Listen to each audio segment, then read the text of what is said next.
Glad tidings one and all, Adam Cleary here, and I've been given the not insignificant challenge of talking to you about the little trip to the Hardy compound we had on last night's Raw.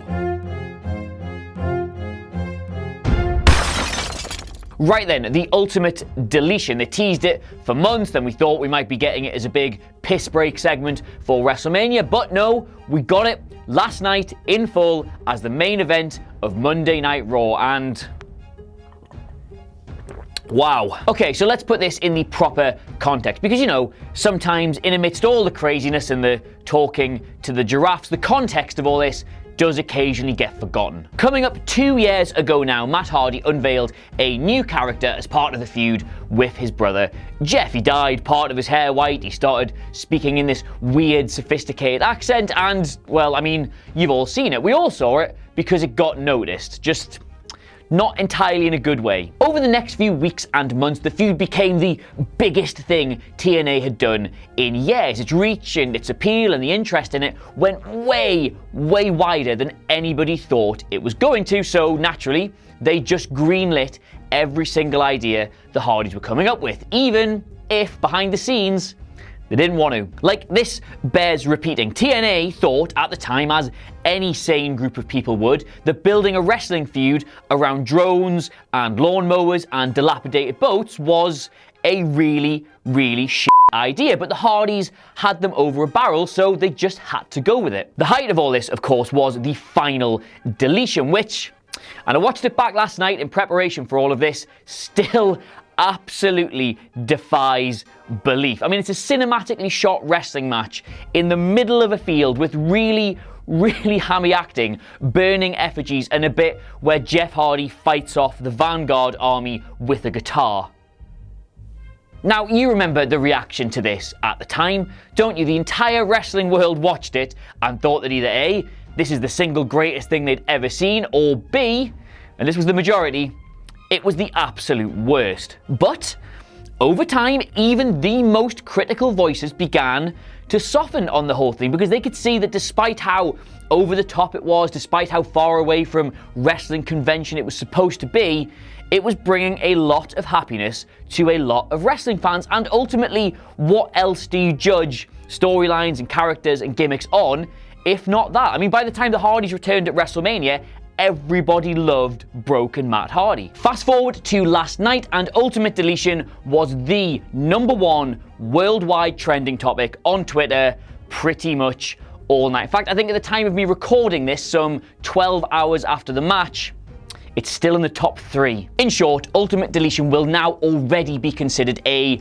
mammoth success by a social media obsessed WWE, but, and I can't say this enough, that match was the single most un-WWE thing that WWE have allowed to happen in, I'm not going to say ever, but certainly a very long time. Like, this is the reality era, isn't it? We follow half the roster on Instagram so we can see their workouts and their diets and hear about all their other business ideas. Then we watch them hanging out backstage with their supposed mortal enemies calling each other by their real name. Like, for f***'s sake, MMA professionals are making the jump to pro wrestling as if it's just some kind of different weight class. And that's precisely why this whole broken universe thing has struck such a chord, because it's stupid. And wrestling has, over the years, occasionally been at its best when it's been at its most stupid. Like, growing up, part of me probably really thought The Undertaker could take my soul, or that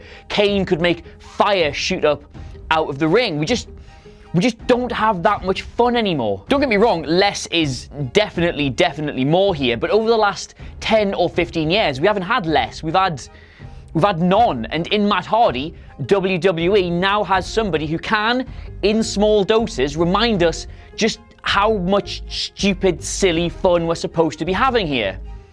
And people love him for it. And that's precisely what last night was, wasn't it? It was so much fucking dumb fun, like the Dome of Deletion, the Land of Obsolete Men, the Mower of Lawns, Senor Benjamin, Brother Nero, the bloody Benny Hill bit, the shh down the camera lens. It was just so much fun. Like, if you're watching me talking about this and you haven't seen it yet, just close the window, fix that right now. Right, I suppose you want some insight or commentary or critical thinking then while you're here. What will this do for WWE going forward? Well, anyone's guess, isn't it? For the first time in the longest time, they have allowed a member of their roster to do pretty much whatever they wanted with minimal interference from management. In essence, they have allowed a mid-carder, and they've allowed a mid-carder to take a huge series of creative risks all off his own back, and it's paid off.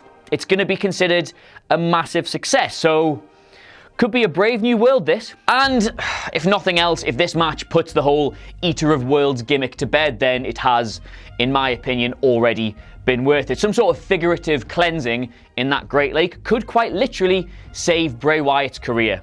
I mean, hell, this whole universe has saved Matt Hardy, so its precedent for magic has already been set. One word of warning though, WWE now need to be very careful about this gimmick and anything like it. Last night was everything that the House of Horrors match between Bray and Orton wasn't, but that stupefying show was in part down to the fact that nobody cared about the characters or the gimmick or the feud or anything. Now, we are all still pretty much nicely invested in Broken Matt Hardy and Brother Nero in this wonderful, crazy world that they've created, but that can change.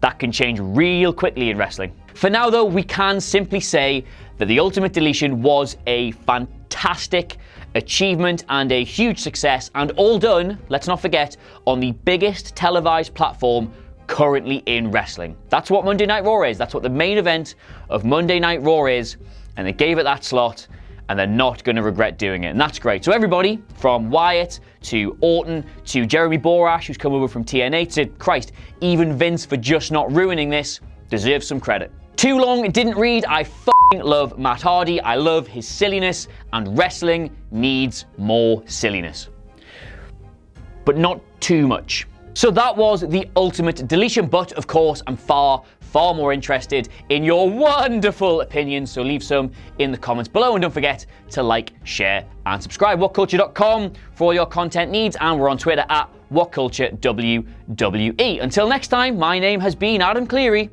and I'll see you soon.